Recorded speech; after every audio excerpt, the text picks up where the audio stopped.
right now with dandelions. And now's the time to catch them, because now what you'll see is your colonies that are very strong will have built queen cups or queen buttons or queen structures, whatever you want to call them. They're little. I'll show you a couple. I'll show you a few pictures after we talk about them. And what happens is they'll either have an egg in them or nothing, or they'll have a larva in them, or they'll actually have already started to draw queen cells. But it's not likely on dandelions, and it's never been the case that I can recall, where there were swarms with dandelions when they first came out. So it's usually a little bit 2 or 3 weeks later. But now's the time for you, if you're wondering, well, how can I get ahead of my swarm season and all that? Now's the time to go look at your colonies. And you're going to find colonies that have queen structures in them with eggs. Now, eggs don't necessarily mean that the colony is going to swarm, but it is a very good indication that they are thinking about it. When that egg becomes a larva and they leave it in that cup, then you're almost certain to have a swarm out of that colony.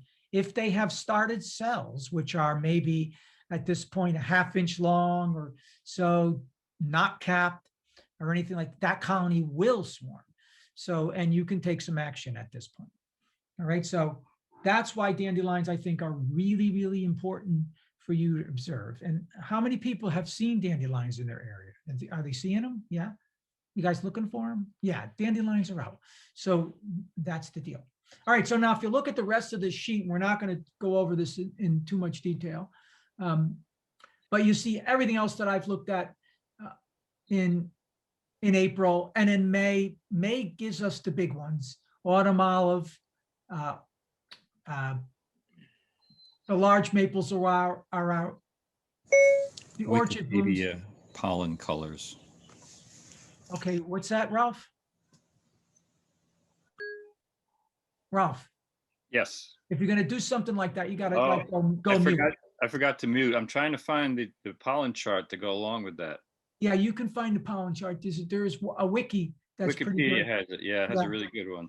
There's a wiki that's very good, right? So these are the blooms. Then it's followed up with in May. May's a big month for us because it incorporates all of these little starter blooms, including some of the orchards. But then it gets into black locust, white Dutch clover comes on, all of the brambles come on. That's raspberries and all of that. Tulip poplar, and if you have some alternate leaf dogwood, which is a native, and that's around, it's an incredible source for bees. So this is why we begin to see May. If you look at your bloom calendar and if you just followed the bloom calendar, now you're not thinking about swarm season, but you can almost bet that if you look at here, you see that these blooms in early May are the starter for the bigger blooms in later May, and that's usually the peak of our swarm season. So you can see the major flow occurs right around the end of May, usually in our area, and that's when bees swarm. So they're making preparations now with dandelions. They will grow them swarm cells for a week or two. They're fortified and reassured by the early blooms in May, and then they take off at the end of May or during May. That's the schedule that I see generally occur in my area. Now, your area, you might be a little bit farther ahead. If you're in southern Connecticut somewhere, and it's been warmer, you might have fairly formed swarm cells by now. So okay. Then it goes on through June. It goes on. Now, if you look at the July blooms, right, you would say to yourself, well, there's not much going on in July, but there is a whole lot of sustainers. These blooms here, all the way through July, they don't provide much mass bloom, but what they do is they can sustain the colony over the dearth. And there's really, really important ones in there, like dogbane and purple loosestrife and Virginia creeper, and all of these, they don't make a flow, but they will sustain your colony, right? So that's all the stuff that goes around in in our area in June and July. It gets all the way into August. And then August looks like a really slow month, but August has 3 big blooms in it, right? It has clethra, wing sumac, jewelweed, and then, oh, what did I have here? Oh, that's the clematis. Yeah, and burdock, Joe pieweed, New York ironweed, all that stuff, and then knotweed, which I don't have a date for, but I'll have it this year. Then goldenrod, mugwort. This arrowleaf tear thumb is a wonderful little plant. It's part of the buckwheat family, and bees work that like crazy. And then ragweed, I put that on there, so it reminds me to tell people that it's not goldenrod that's giving you allergies. It's ragweed. All right, so Hey, look, Bill, yeah. so are these primarily nectar flow or a mix of nectar flow and kind of pollen supply? Well, there'll be a mix of nectar flow and pollen supply. And I have not really fleshed out all the colors here of the pollen. But the ones that I do have are very reliable because I found them bees on those plants with that color pollen on their corbicula. All right, so if a plant like Norway maple produces both a pollen and nectar, right? Pollen collectors will go to that plant in addition to nectar collectors. So both will go there, Ted, at that point. Okay. Yes, Ralph. Okay. As a supplement to your bloom calendar, speaking of pollen colors, I did put the link in to the chat for the Wikipedia list of pollen sources, which is a really quite a good. Yes, it is. It's a really excellent color chart.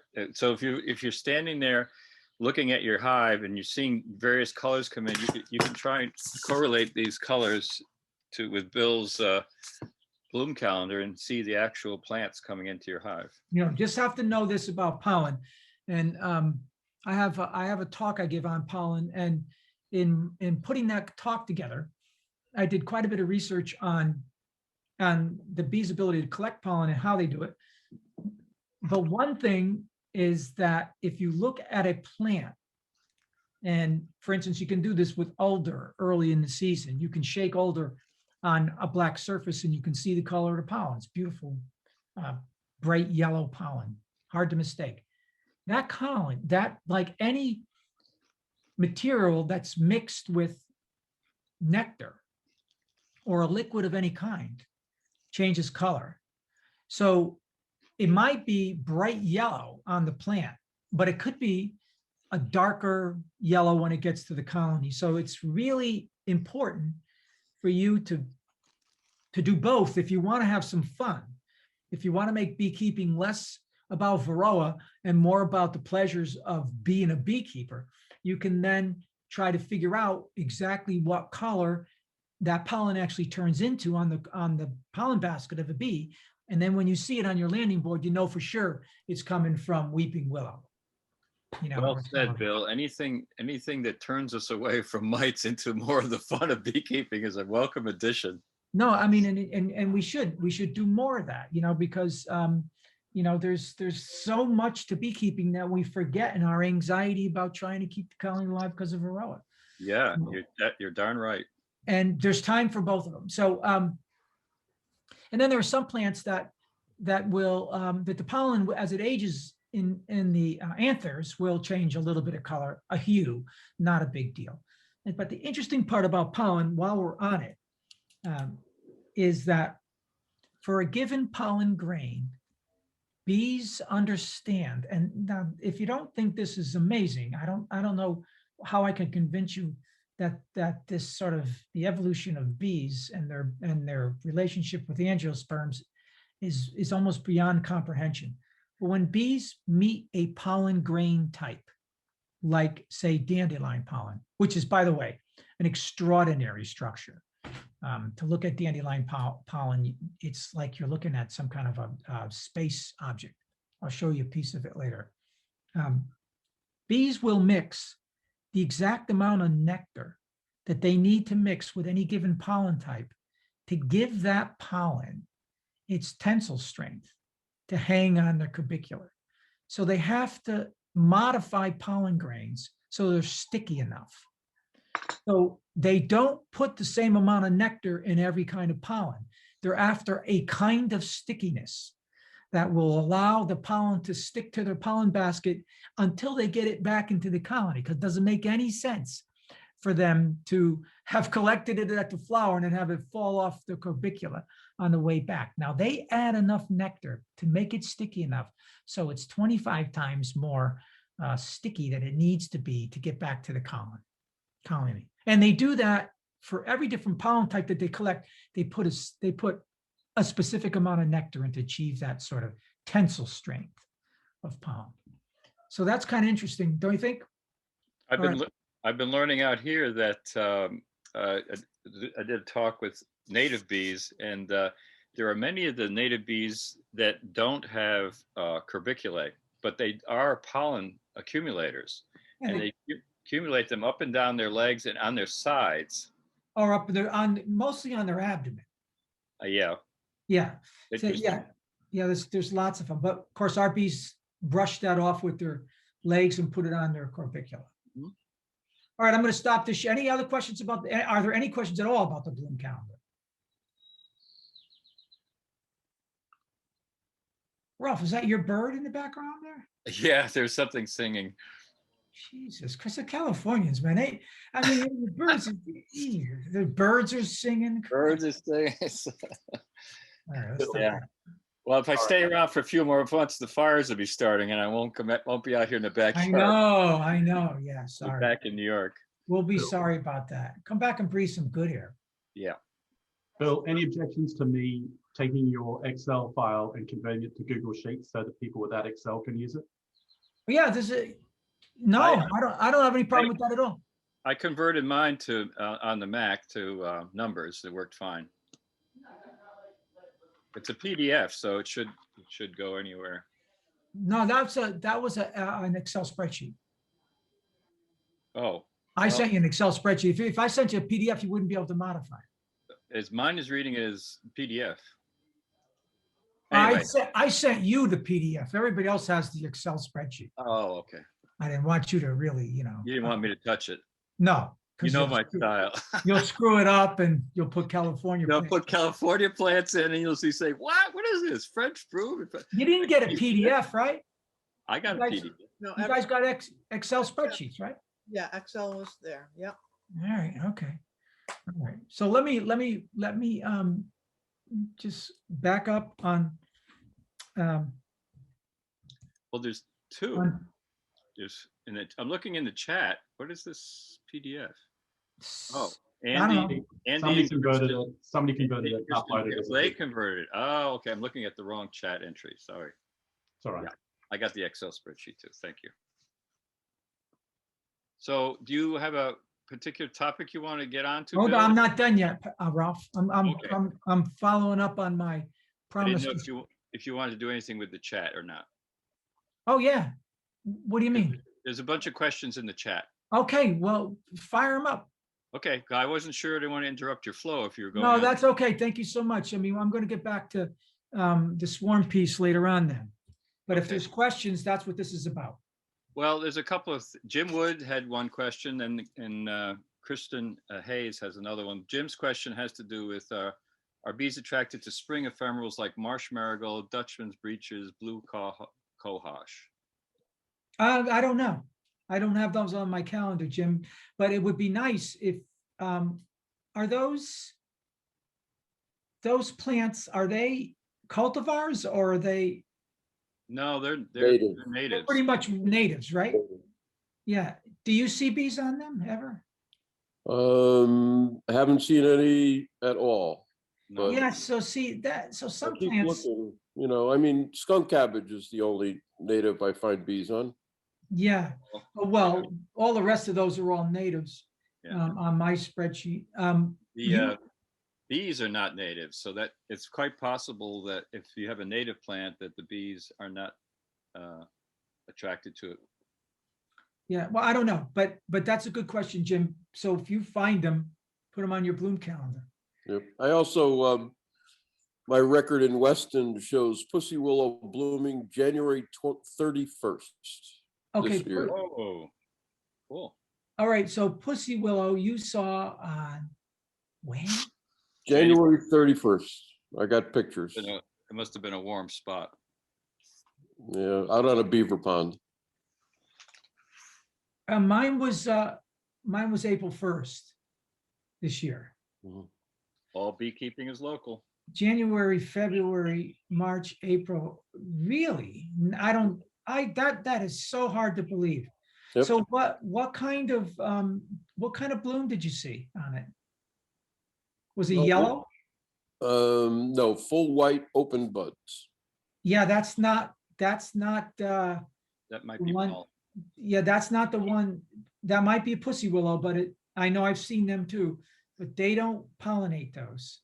Bees don't go to that plant. They only go to the ones that have that beautiful, I'll show you that plant. It has to have this kind of look. Oh, come on. Yeah, let's see. Okay, so that one that you're talking about, I get it. I know exactly what you mean. All right, so let me show you the one that they go to. This is my photograph, so that's the pussy willow that they go to, not the white one. And I've never seen this bloom too much before April, but it does bloom in March, at the end of March at some point. All right, so see the anthers on there? There's the anthers with the pollen, see it? Yep. All right, so that's the one they go to. There's another question. Go ahead. Kristen Hayes, I am Yes. doing a walk-away split on one of my prolific hives. Should I super the original hive or just put a second brood box? Put on a second brood box. So Kristen is here. So just a little bit more information. Kristen, what did you do exactly? Actually, I was planning on doing it on Saturday. Oh, you didn't do it yet? Inspection. Yeah, no, I didn't do it yet. It's my first time trying a walkaway split. Very prolific hive, and the 2 brood boxes are currently full. I was going to put, so my plan is to do a walkaway split. I've never done one. And I know that there are uncapped queen cells currently. There's 3 of them. I let them be. Only 2 had an egg in it.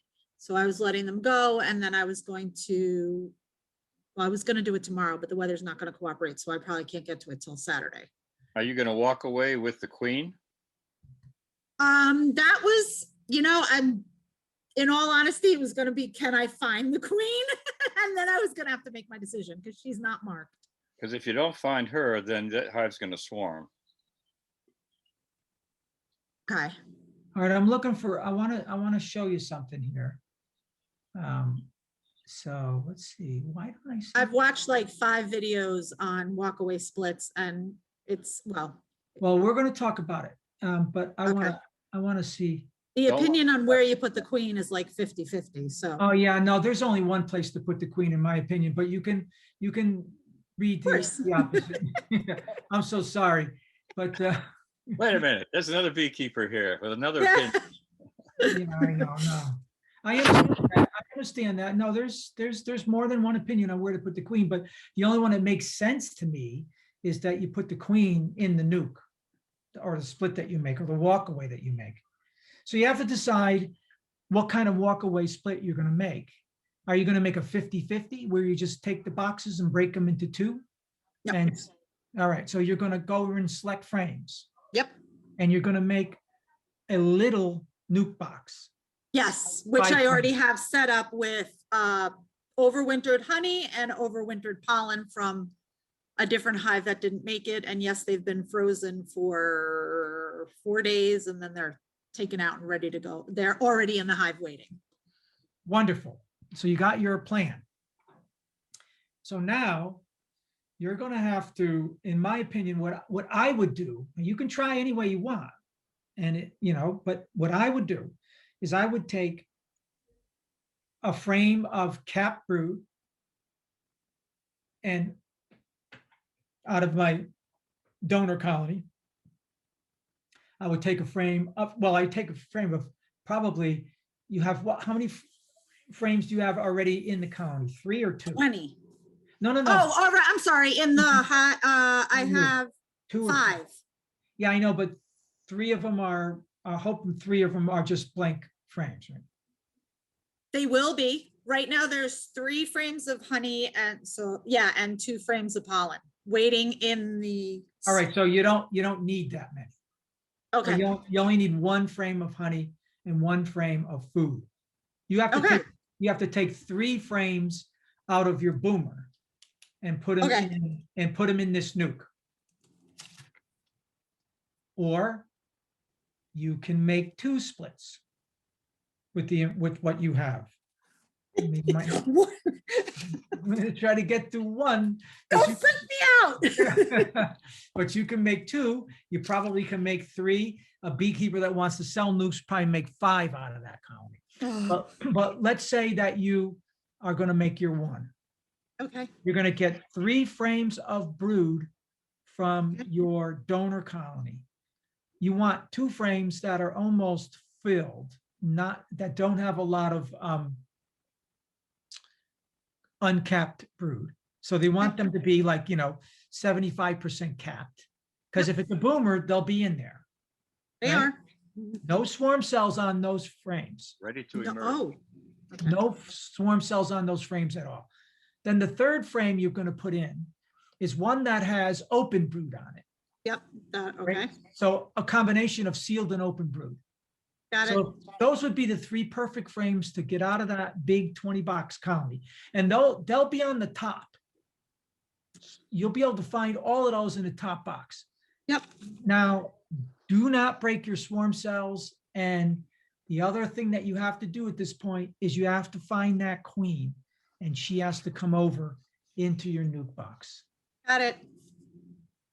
All right, so you have to pick her up by the wings, or if you find her on a frame that meets your criteria, bring her right over. That would be the open. You'd likely to find her on anything with open brood that has eggs or something on it.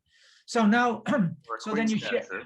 So then you're going to also shake Nurse bees, yep, nurse bees into that nuke box.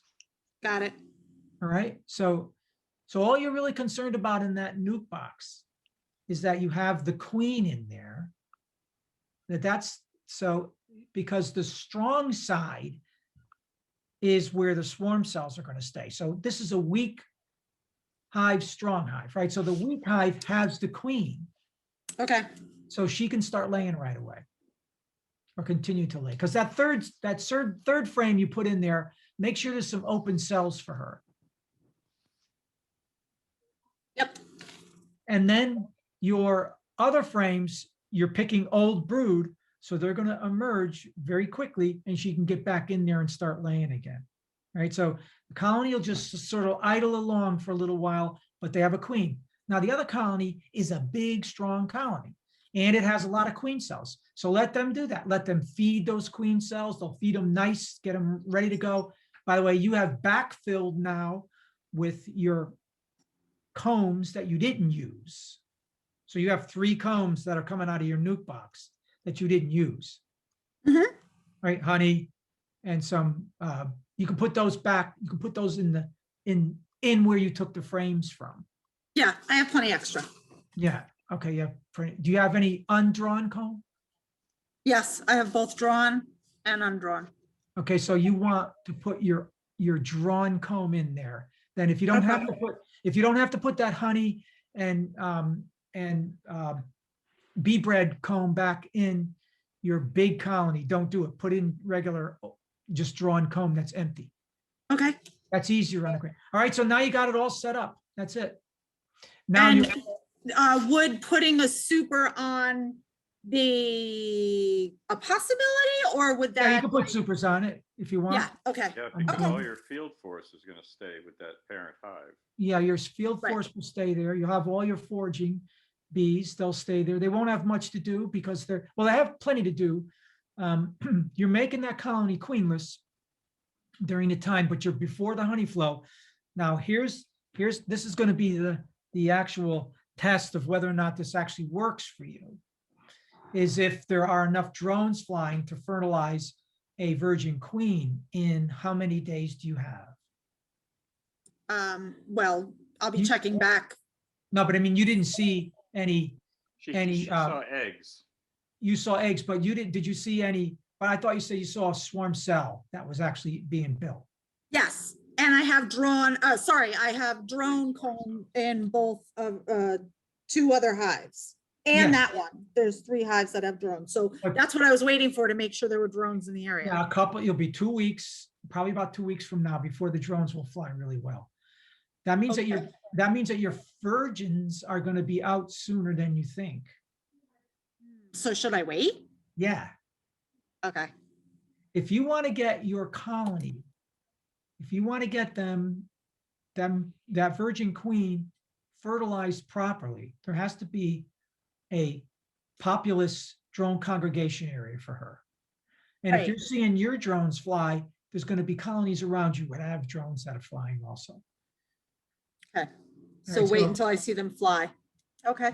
But remember, you're sitting on swarm cells. You got a 16-day window. So you don't have a whole lot of time to fool around. Yeah. Because they're gonna cap in 9 days. And then you have another 7 days before the virgin comes out, and then a little bit of time before so it's almost gonna be just about right for you, but I would wait another week or a couple, Okay. 5 days. Don't do it this Saturday, do it next Saturday. Thank Bill, you. When you say wait another week, are you saying wait another week to move the queen out of that hive? No, I'm sorry, you can't wait a week. Right, because I have the swarm cells. I know. Yeah, you wait until before those swarm cells are capped. You can't wait a week. I got ahead of myself on the math a little bit. Yeah, because they cap at day 9 and their eggs now, so in 8 Yeah, or and 7 they'll days. fly on you. They'll Yeah. fly on you. All right, so, Okay. yeah.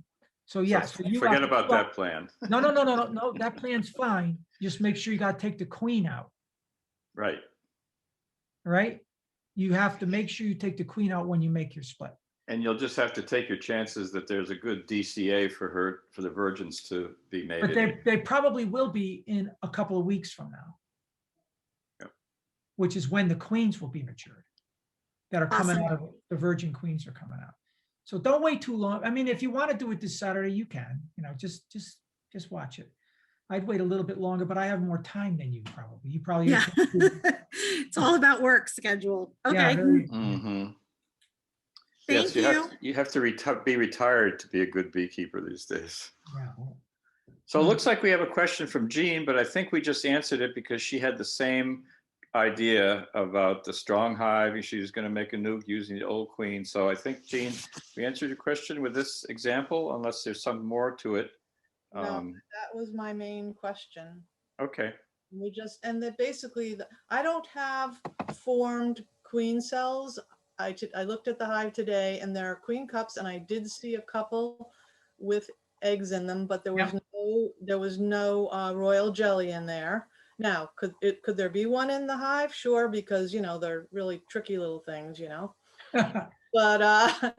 but at the moment, I do not think they are actually making a queen cell yet. Well, I mean, you can say technically they are. Yeah. Because there's an egg in that cup, and the only way you could verify that they're not making a queen cell is if that egg is policed out of the cell. That does happen. Right. So I will not be able to check. I'm not working, but I have other jobs. Now I understand. So am I. So I wouldn't have been able to go back. That would be an interesting experiment. Go in or observation, go in and check the same spot and see what happens. But I think there's enough population and strong enough that they'll just make Swarm. queen cups and they'll just put in some more eggs in there. When they're ready, they'll go ahead and make swarm cells. But my thought was to just go ahead maybe on the weekend and start a nuke with the existing queen. Yeah, I think you're better. You're better off doing that. If anything, if in fact your new virgin queen doesn't get mated correctly, and there's a 20% chance that that's not going to happen even on the best of times. I thought it was 19. Then you can actually, thanks to Ralph's disturbing comment, I lost my train of thought. You could read Thanks, it. Ralph. You're right on the ball, just like usual. Well, I wondered about the 20% though, You could Yeah, read- you can wonder about everything. I'm definitely not going to get into one of your long rants about philosophy at this point. So, yeah, so that's what the numbers are, about 20%. Could be if 19 they or weren't 21. successful, the other thought is the nuke will be making brood, so you could Yes, put some brood or new eggs. absolutely. And So- or you could put the queen back in that hive Mhm. after, if just to build them back up again. Yeah, and you can, yes, you can do that. Your nuke will suffer at that point, and your nuke will start to try to make queens. Right. So for both of you, or anyone that's trying to do this at this time of year, which is the right thing to do, only because it teaches you a whole lot about bees, you can then harvest, if you wanted to if you really want to gamble and replace your old queen, if she's not as satisfactory to you, or if you think you've had her for 2 years or something like that, and you're thinking you want to requeen it, you could wait until the donor colony has a bunch of ripe swarm cells and harvest a frame of those and put those in a separate nuke, make another split, and then see if they make a queen. Then you can requeen the nuke, and then put the brood back in. So there's lots of things you can do to have some fun this time of year with making bees instead of making honey. Thank you. Okay. In the chat, Bill Riker wrote something. I'm not sure, Bill, if you were just telling us what you did that's apropos for the subject, or you had a question about what it was that you did. That's what I did after the last meeting, or just before the last meeting. And I'm just reporting what's going on since that last meeting. Okay. Yeah. So you said, go ahead, recap the last meeting and then tell us what you did. Okay, the day before the last meeting, I went into one of my hives because I saw a ton of bees bearding on the outside of the hive. Yes. So I opened up the hive, and the whole space underneath the inner cover was totally filled with drone comb. Yeah. So what I did is I got a spare box, and I cleaned off all that drone comb. I put part of it in one side of the box, and then I took 4 frames that did not have the queen. I found out since then. I took 4 frames out that had covered with lots of bees. They had eggs and larvae and capped larvae, and I put them into the box with 2 more frames of drawn comb and 1 frame of honey. And You made a split. I did a split, and I put a feeder on top. About 10 days after that, I went into that same split, and there were 4 queen cells that were capped. Yeah. So you're doing it the other way. Right. But you didn't know, if I recall this conversation now, Mhm. when you first made the split, I suggested to you that you go back and look and see where the queen is. Now you know, she's in the other colony. That's right. That is correct. So what are you gonna do? Well, right now, I'm just going to leave it for another 21 to 25 days, and I'll check it at that time to see whether or not there's any eggs or larvae. And there's drones flying in your area? Now there are. There are drones flying. So you're where are you, Bill? I'm in Orange. You're in Orange. Okay. Yeah, I'm not seeing any drones come out of my colonies yet, but I didn't look today. I should look. Yeah, I was just out there today, and Yeah, they should be flying a little bit. They should be flying soon. Yep. So we'll see. Yeah, you'll see. Yeah, you're doing a little experiment. So thanks for getting back to us. And yeah, you had a 50-50 chance. Yep. And So now we'll you see know. what happens. And if there are no eggs after 25 days or so, then I'm gonna probably go get a mated queen. Yes, yeah, you would probably want to do that. But you're still at a lot of risk of your mother colony, the donor colony, Of swarming. You know, Yeah, so I gotta go in this week and take a look at that. yeah, doing it the other way, where you take the queen out, like Gene and Kristen are doing, and put it in, or I think they're going to do, put it in the nuke. The parent colony is not going to swarm. Yeah. It doesn't swarm right away. It might swarm with a virgin, but you've slowed them down a little bit. Yeah. You know, And so- taking off the pressure. yeah, Well, Maybe and, more and the crowding. reality is if I go in there and take a look at it and there are more swarm swarm cells, cells. queen cells, I can make another nuke then. You can make another nuke, or you can knock down the swarm cells if you think you're lucky enough to get them all out, and get them on their way. Did you super that colony at all, Bill? I did. I put 2 supers on top. And are they working them? Do you know? Or did They you- are. So, okay, so that's kind of really good sign. So, you know, so even though they're putting nectar in those supers at this point, it's still a good idea to go down and look and see if they really still have the intention to swarm out of there. You don't want them to swarm, lose the mother queen, and then the nuke doesn't make a queen, you're in a queen. But, you know, at that point, you probably can get some queens. Yeah. Thank you. Okay, thank you. You're reporting what's happening with the whole thing. Yeah, that's great. Docudrama. Yeah. So No, that's what we need. People follow learning. up. Yeah. Jim Wood asked about, he needs to do a bear fence with all the accoutrements, needs information on that. And I put in the chat what I used, which is a Premier livestock fence. Well, Premier makes a bee fence. They make a bee fence. Yeah, they make every fence known to mankind, probably. Well, no, they make, yeah, well, no, not probably, Ralph. See, here you go again. See, here you go. What? They make a bee fence for beekeepers. I know, not but to- they make tons of fences. So I'm just saying, Well, they are we make lots of talking- is this- livestock. Is this about bees? Are we talking Yeah. about? bees? No, we're talking about bears now. Oh, all right. We're not talking about bees. We're talking about bears. We don't want to keep the bees out, Bill. We don't Oh. want to keep the bees from flying back, All have right, them so make them fly through a fence. Premier We want to makes keep the a bears special out. bee fence, beekeeper's fence. And the reason for it is that the 2 bottom rows are de-energizable.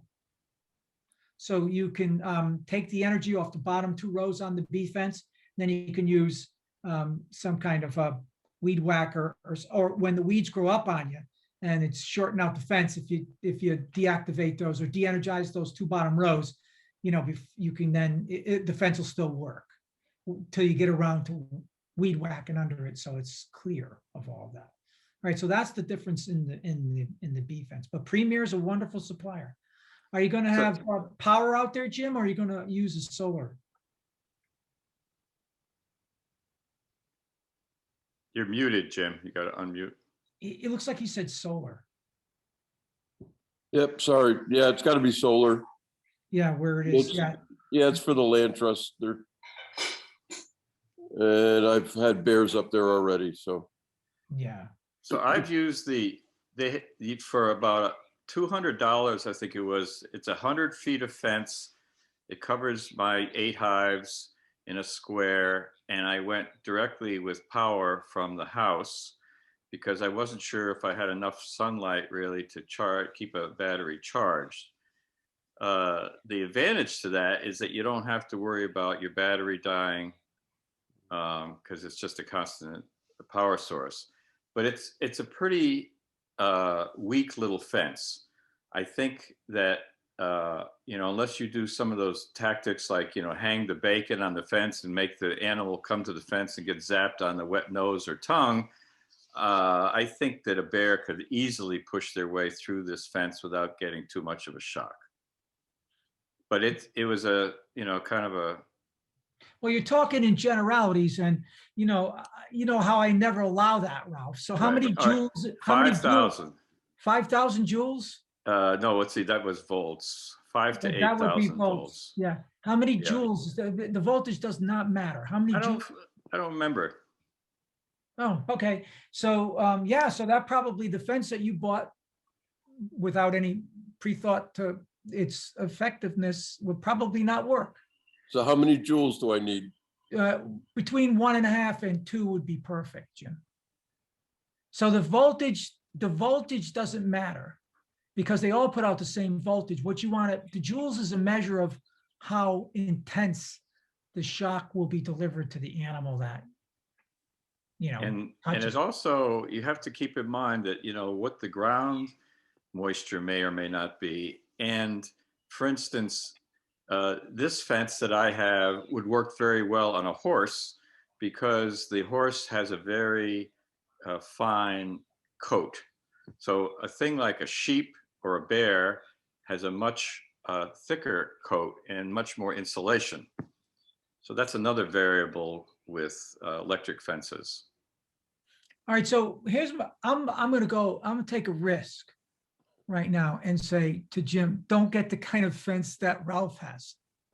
Get a bear fence. Although I haven't It had a has the bear right since amount of joules. I haven't had a bear since I put it up, so who knows? And you know, and I think I don't know who invented this mythology about baiting the bear to come to your bee yard. Who would do that? Like, you know what I think what I'm going to do is leave my cars unlocked with the doors open in the driveway to try to catch a thief coming into my house. I don't think it's a good idea to hang bacon, hot dogs, or pork loins off of your fence, your bear fence, to try to put bears there.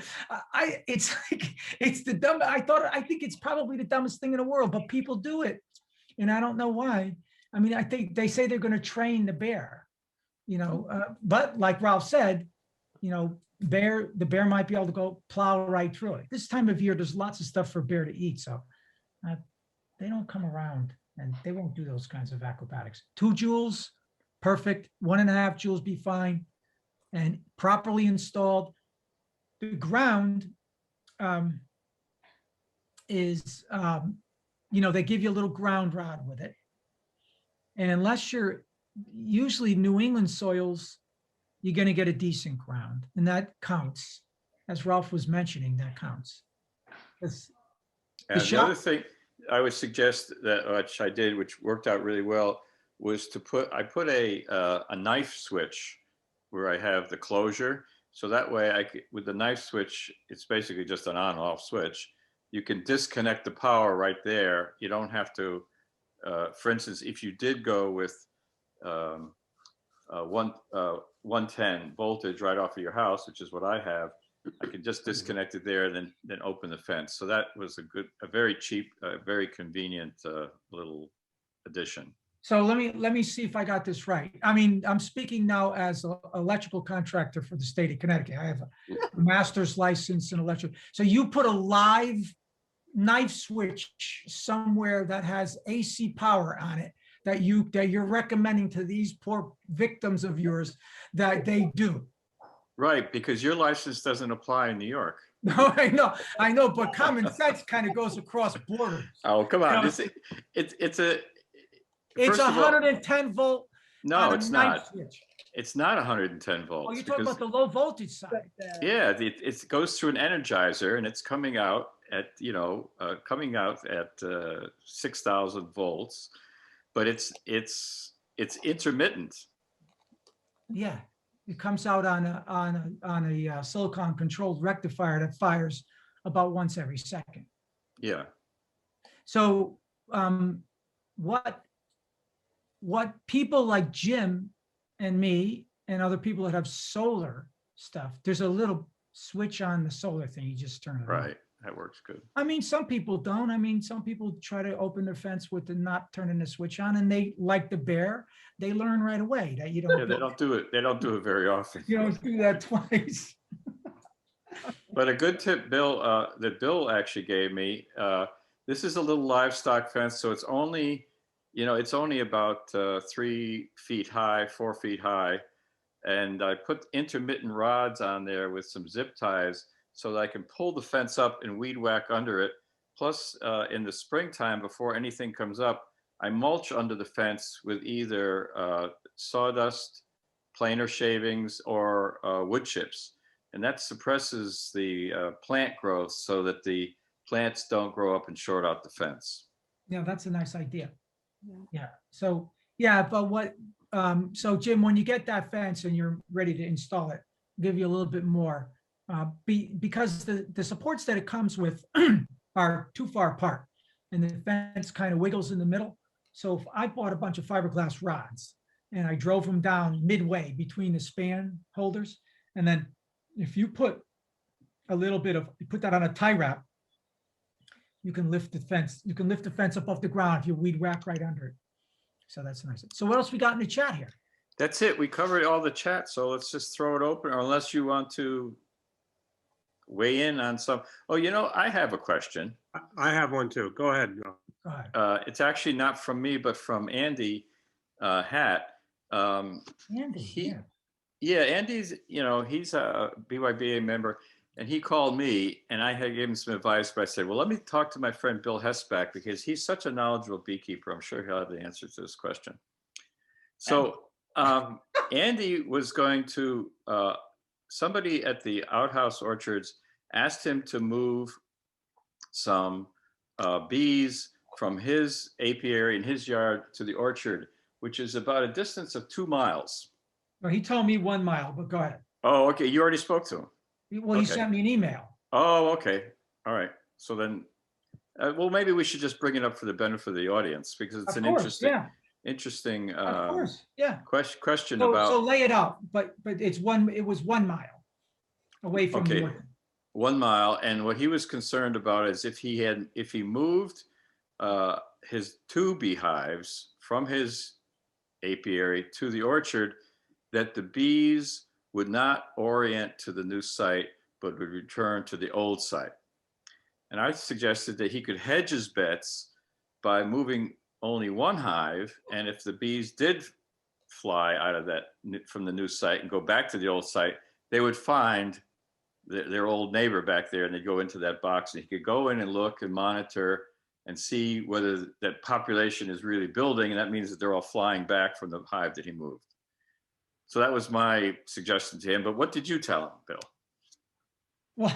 Well, I gave him quite a different answer. Like, Of course, that's why it's you and I. that was a nice sort of fantasy that you anthropomorphized bees. It's with California fantasy beekeeping. Hey, you guys, is this a result of like CBD oil or some shit? Oh, that you- THC oil. Oh, okay. I don't So bother with here's- CBD. So I told them to not bring the colonies to that orchard. Yeah. First of all, they were only a mile away. He only has a few colonies. He has to move them over there. And why risk it? Yeah. There's Well, plenty of insecticides. He was risking it because he has a relationship with the orchardist, and they requested it because the peaches were flowering and they wanted to increase their yield. And he thought maybe that the bees Yeah. would be so attracted to the peaches that they would just stay there. No, so that's, yeah. So I'm glad, because he responded to me and thanked me profusely and said he wasn't going to do it. So that's great. 1 mile, they're over there anyway. Yeah. What's going to keep them from going over there? But I have an orchard that's 0.8 of a mile away from mine, and my bees always go there. I know the direction when they're flying in there. The bloom is open now, so I see them going over there. They go over there and pollinate a good portion of that orchard. for So free. what would be the limit? 3 miles?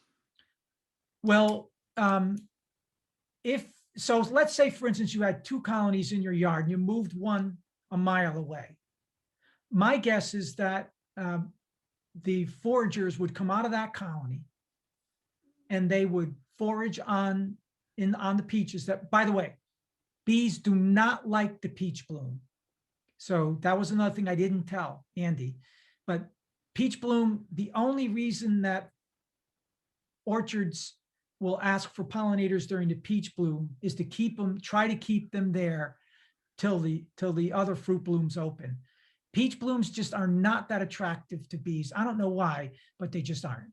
And might be something to do with where the nectaries are, or the way their proboscis is shaped, or something like that. Or the But quality of the nectar. or the quality of the nectar, pollen, or whatever it is, but they don't work peaches really well. So he risked doing that. And then my guess is they would go over there, they would come back.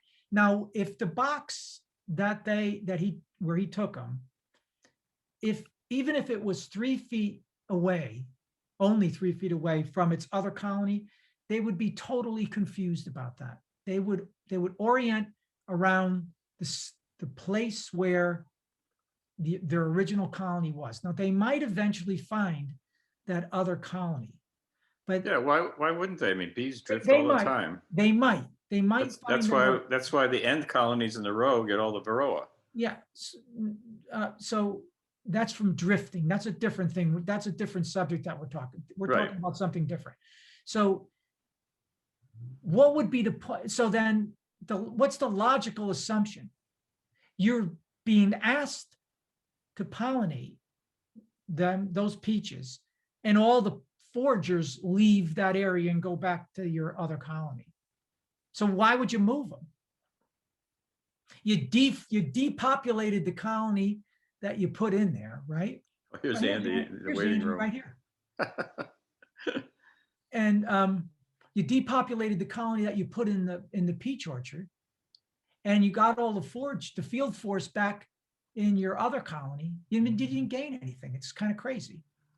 Right. Well, he wasn't looking to gain. I think he was looking to Andy, deal we're with the talking about- orchards, and and you're right on cue, Andy. Andy, we're talking about you. Did you move the box over or not?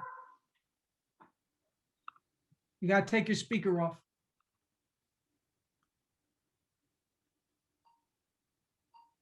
No, I didn't. I took your advice. Thank you so much. I appreciate that. You did the right thing. Hey, for once. Well, only because, the orchard is what I didn't tell you. I didn't have a chance to tell you in my email because I was busy that morning, unfortunately, is that bees don't really pollinate peaches really well, right? So that's not honeybees. European honeybees are not. And the reason why orchard owners ask for you to put a box in with their peach bloom is because they want to hold them there until the other fruit blooms open, which are like days later, a week later or so. And so that's why they ask for the peach bloom usually, but they don't really, his peaches will be fine. So Bill, what do you think is the distance limit border? If he moved those bees 3 miles from their original location, would they have stayed? Yes. My guess is they would stay, yeah. 2 miles? Maybe. But I've seen my bees, I've seen them come back from 2 miles. Not every one of them, but a good portion of the field force. When you move a colony, and then the other thing, Andy, that let's say you move the colony, right? Yeah. We'll talk. The field force will come back to its old location because it's only a mile away. And then they may drift into the colony that you left there. Right. And so you depopulated the colony into peaches, and you gained a field force in the one that's on your property that's going over there anyway. So it's like you gain nothing by doing that. It's like deja vu all over again. Yeah, you can do what they Foragers. You can do what they do out in the almond plots. Just charge them $400 and put an empty box out there. So Barbara, The foragers are just thinking, wait a minute, we've done this before. We've done this too. Yeah. We've done. All right. So for folks that are totally confused at this point, we're talking about basically the range over which a colony's foragers will come back to the colony that they left from in that morning. now I had heard somewhere one time or read something, who knows, that if you were to screen up the hive for 3 or 4 days, the foragers will have forgotten the memory of what they were foraging on. Yes. So those are two good references. You either heard it someplace or maybe read it. Those are Yeah, wonderful references. it might have been on the internet, so That's it the must be kind of true. site. Oh, it could be on the internet. Oh, okay. I think it was actually. I think maybe it was it was actually on Bill Facebook. Hesback. I Maybe think it it was was on Bill Facebook. Hesback. So some unfortunate beekeeper happened to sequester Tom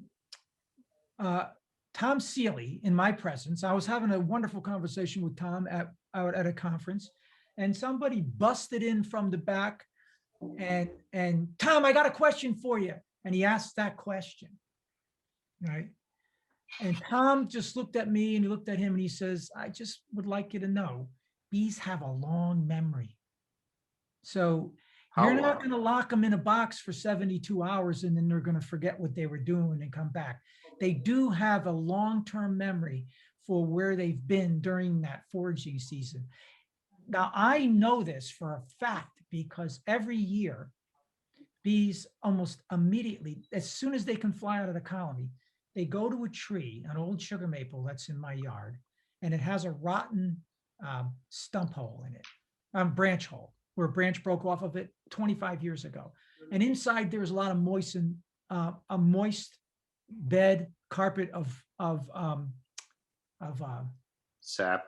no, a cushion of moss that grows inside there. Every single year, they go immediately back there. So they remember it year after year, or they'll go to any other location that I have water at, and they immediately find that water and go back, and they're there year after year. And so I think that they have a really long memory, so they probably would remember at that point. So we have a corollary question here from Barbara about this, forager returning. Where are they going to return to? Barbara, are you there? Yeah, you I see you. Yep. Hi. So if I split my bees and move the queen to the other side of the yard, will all the foragers go to the old hive? Yes. Yep. So.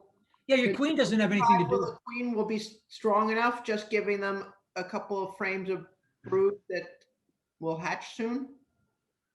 Well, were you here? You were here for the. Were you here for the split? We had a split discussion earlier in the meeting. Yes. Yeah. Yeah. So based on that, right? We talked about bringing in some cap brood into that split. Right. And so I mean, are we here? We're relying just on the cap brood that's about to hatch. Yes. And those bees have never been anywhere.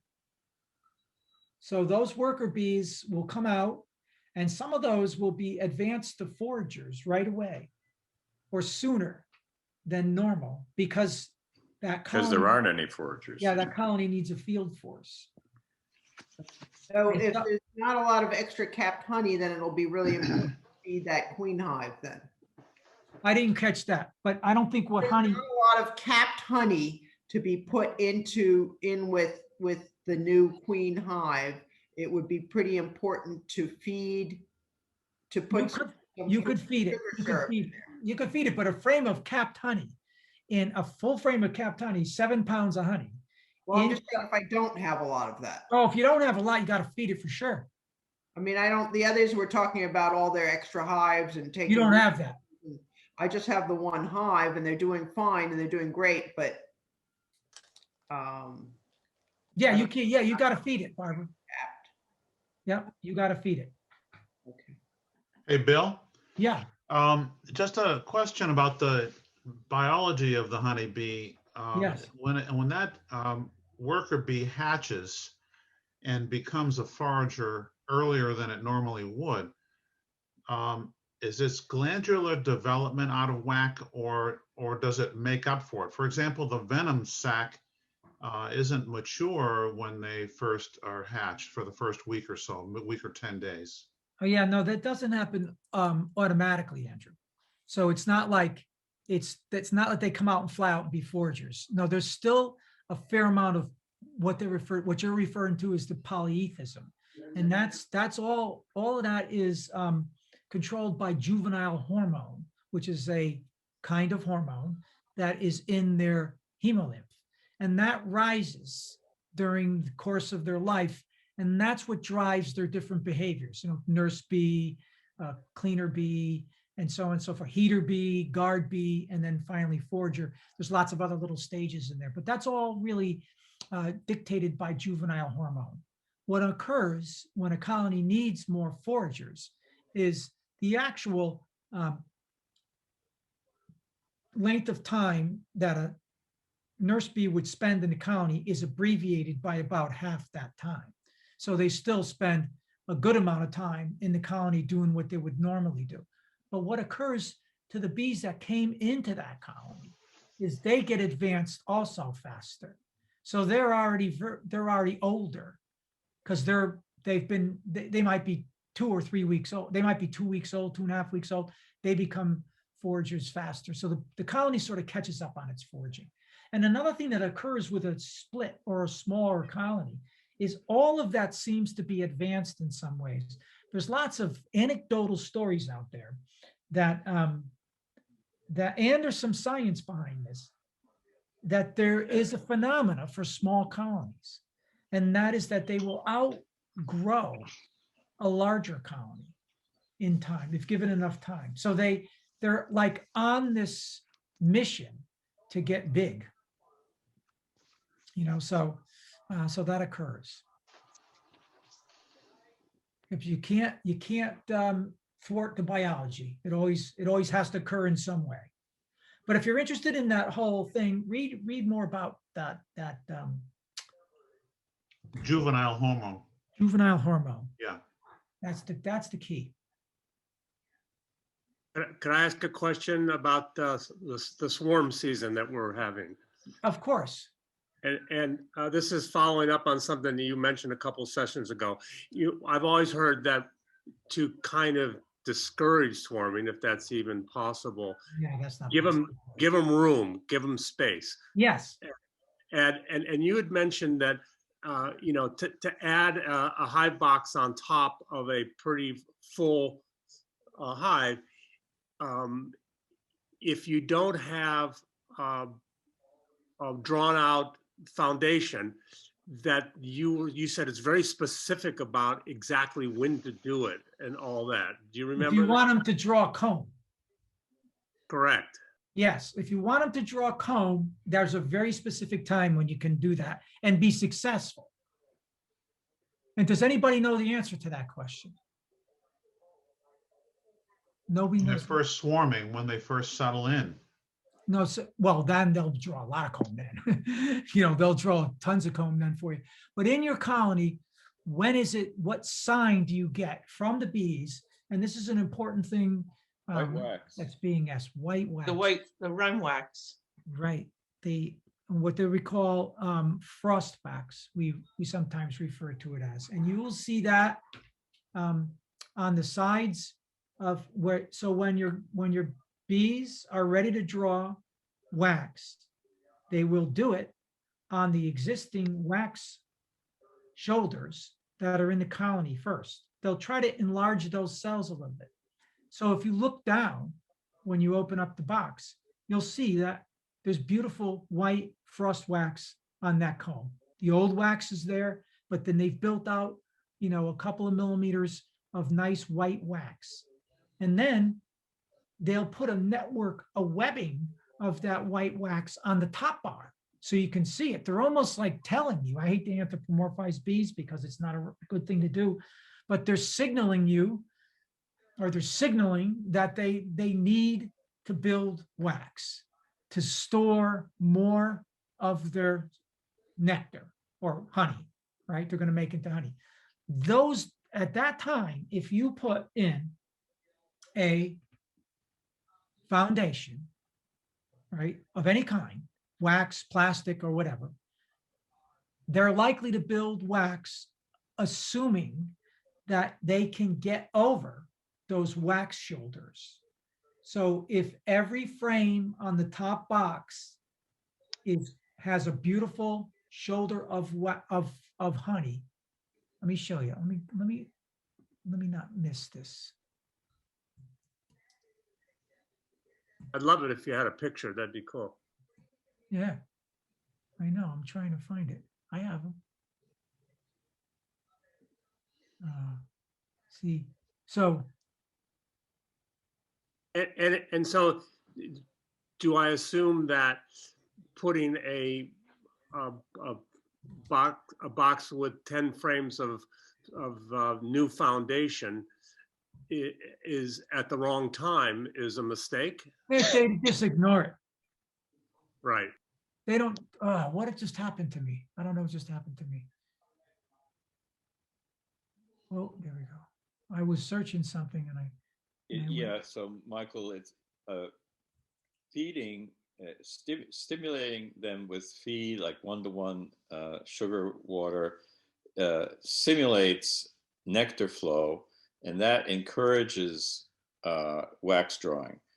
But sometimes, you can feed sugar water, and that doesn't necessarily mean that they're going to draw wax right, certain times a year. yeah. So this is, can everybody see this? Yep. So this is honey shoulder, right? See it? Okay. This happens to be capped wax. Oh. But Capped honey. I mean, capped honey. So you wouldn't, by the way, before I forget, just because I get sidetracked easily, look at the difference between the color of the capping and the color of the wax over the honey. This is a combination of wax and silk that's on top of the brood. This is all wax, right? It's wax and silk on that they use to cap their brood because it has to be breathable. There's right? no propolis in that, Bill? That's a raging discussion we're having right now. But I don't really know the answer to that. So you would see this nice white wax down here, but you would see, here's what I want you to really see in this. See this stuff here? That's frost wax. And if they flip this frame over, you'd see this on top too. They're building cells everywhere they can on this frame to indicate that that they need more space. Now, if there's 10 frames of this, Michael, in your top box, the bees won't necessarily walk over this and go into your super and start drawing comb for you. What you have to know about this honey band is it defines the size of the colony space for the bees. So what I suggest you do in the case when you see this and you say, okay, my bees are ready to draw comb, they absolutely need more space in here, then what I do is I take a few of these frames out and put in drawn comb, empty drawn comb in that spot, in their spot, right in the middle, so that the bees have a place to walk through. And then they'll get up there in those supers and start to draw wax. And if you put those 2 frames that you took out, Bill, up top in the top box as a lure, then that would even be more. Yeah, they don't really need a lure, but it's a good idea to put it up there. So if it had any kind of if it has brood on it, then you center that, put that right in the center of that brood. You put that brood right in the center of the box, and they'll draw comb out on either side of it. All right, and then down below you can put your other blank frames, your foundation. You can put that down below. Right, and if you're lucky, but that's when they'll draw comb for you. Right, but if you're trying to get a super drawn, right, you're not going to be putting brood up in the super. Right, you're just going to try to get your honey super drawn, like a medium or shallow. That's different, right? So what Ralph was talking about by putting these up on top is when you're trying to get a brood box drawn. So I don't know what your question was, get a brood box drawn or a honey super? I put up frames. Basically brood. Go ahead. Because I'm trying to make more room for them and possibly discourage the swarm. So you're talking about a brood box then. Brood box. So if you want to get a brood box this time of year, if you want it, and you only they're all in one frame, they're all in one box at this point? No, I have two boxes, but but around the end of May, June is when my guys swarm. And I'm trying to look ahead and maybe see if I can give them plenty of room to make them happy. Well, they definitely don't need a third deep. That's not how you make them happy. So so everything we just said is, that doesn't apply. With what you want to do is you want to slow down your colonies swarm. You have to either harvest brood, you have to make a split like we were talking about earlier. That's what you have to do. Okay, no. We have a question from KR. Kay, you want to unmute your phone or whatever you got there and flesh this out about the reverse Miller method? I'm not quite understanding your question. I understand it. Oh, you understand it? Okay. Oh, from that I do. But let's see what she's talking about. Is she talking about reversing? Well, that's why I wasn't sure. She said the reverse Miller method. Yeah, she's talking about Miller. Double screen division board. I mean, that sounds almost like using a Snellgrove board. I don't know what she's trying to accomplish, though. Does she want to talk? I think Kay, are you around? KR? she left. No, she was on the screen. She's on the second screen, Oh, but she's having, she went to get a refill on her glass of wine. yeah, maybe she's having dinner. All right. All right. Oh, she says, I don't have a microphone. All right. Okay. All right. So I think you're talking about C.F. Miller, the famous beekeeper. You talk about C.F. Miller, just keep typing. Okay. Talking about Miller and reversing. Interesting Okay. mix of technologies.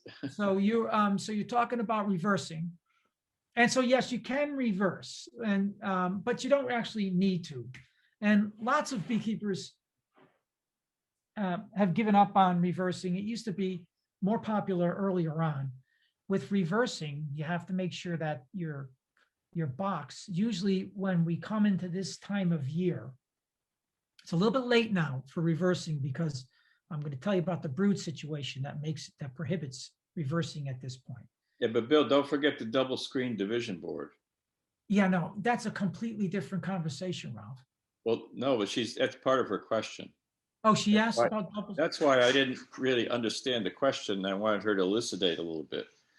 Oh, she's talking about using a Snellgrove board to actually. Well, read it says, how soon can you implement the reverse Miller method? And then in parentheses, double screened division board. How soon can you implement the reverse Miller method, double screen division board? Yeah, she's not talking, I don't think she's just talking about reversing. I mean, that's pretty simple, but when she's including this division board, I'm not sure how she's using the division board. That's why I was thinking it was anytime you see swarm cells, you can do that. Anytime you see swarm cells, you can use that double screen. So what you'll do there is, if you're going to do this the way we normally do it, it's called a demery or a demery. Modified demery. Modified demery, right? So so what you would do is take all of your brood and your swarm cells or whatever, and put them on top of take them off, put them all in one or two boxes, and then down below, you would put in the queen on the original stand, and in one deep, you would put the queen on a frame of capped brood. And then the rest of the boxes down below can be anything, but you don't put brood down there, and you don't put swarm cells. They have to either be foundation or, I like to put drawn comb down there. I don't think foundation works that good. So here's what it would look like. You have a box that's on the original stand. It's all going to be on the original stand, by the way, but I'm just saying that for clarity. That has the queen in it, and one frame or maybe two frames of capped brood. You don't put open brood down there if you can avoid it. And then, so you'd have two frames with brood, And then the rest of the frames would be drawn comb would be the best thing to put down, but you can put a combination of drawn comb and foundation down there if you don't have drawn comb. Then you put a queen excluder on. Then you put like 2 drawn comb honey supers. Then you put your double screen on and you open up the back door so that your top colony, which you then put the boxes on that have all the rest of the colony in it, all the rest of the brood and all the rest of the bees. So what ends up occurring is you have this stack, and the stack has the bottom box as I just described it, queen excluder. I usually put 2 drawn comb honey supers on, then the double screen with the back door open so the bees can fly out. Then all the rest of the boxes, usually you only end up with, if you can get it all into one, it's not really possible to get it all into one. Usually you have to use 2 deeps that are on top. And then you open up the back door, all the forager bees come out of the top. They can't get through the double screen. So they all come out of that back door and they fly down and they enter back into the front, into the bottom box again. So what you've done is you've got the entire colony's field force down in the bottom box with the queen and no brood to speak of. They think they swarm. Yeah, it's a false swarm. The top box has all of its swarm cells and everything else in it. And they can fly out of the back, right? So they'll make a new queen up there, right? And you got to just watch this whole process then. And then you just keep inspecting that top box on, make sure that they've continued to feed all of the swarm cells and that there's virgins that have emerged and that there's no swarm activity in the bottom box. Very cumbersome manipulation. And this is also a takes a lot of technique. time. It's also the technique that you can use if you don't want to increase your apiary, but you want to control swarming, because if you eliminate the queen cells, then you can reunite these 2, essentially 2 hives, the one on top of the other. Yeah, you can. That's another sort of thing you do later on. Depends on what your goal is. If you're trying to make a split, that's one thing. But if you're trying to just keep the hive from swarming, well, that's what that'll do. And not increase your apiary, if you have enough hives and you don't want any more hives, then you can use this technique. Well, you end up with 2 hives, 2 different colonies, right? Because the top box makes a queen. Well, and so now you've got 2 separate colonies. And if you don't put any eggs up there, though, then the top box won't make a queen. That's not the point of this, Ralph. The point is to get the top box queenless, or you'll have laying workers in there. What? Well, I thought I wouldn't. You got to get the top box queen right. Follow that? Well, why not? Why not just reunite the 2?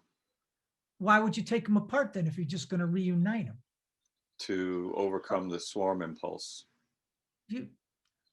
That's not going to go away if you just put them back together. So what was your idea of how to do this? Because what you're suggesting has never been tried. So this is your groundbreaking work here, because it goes so far against the biology of the bee. But you're in new territory here, Ralph, with this. Let me. But this I am never going to California. I won't even fly over the state, Ralph, at this point.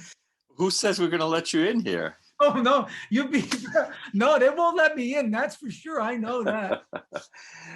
I'm speaking at your bee club in a couple of weeks. Oh, good. I'll make sure I tune in.